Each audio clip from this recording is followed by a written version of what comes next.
Con Bubalú lo que queríamos hacer era hablar de nuestra adolescencia y salió un poco como de manera natural. Fuimos compartiendo materiales coreográficos que cada una había creado para otras piezas y fue como un juego, ¿no? Y mezclando esas acciones, esos materiales, pues fue saliendo Bubalú. Y nos dimos cuenta un poco como que la propia pieza hablaba de la adolescencia. No es que nosotras quisiéramos hablar de la adolescencia, la pieza nos hablaba de la adolescencia.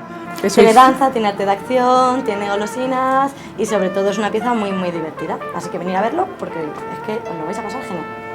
Te recuerda a tu adolescencia, te lleva aquellos años, la música, ellas, su actitud, me ha encantado.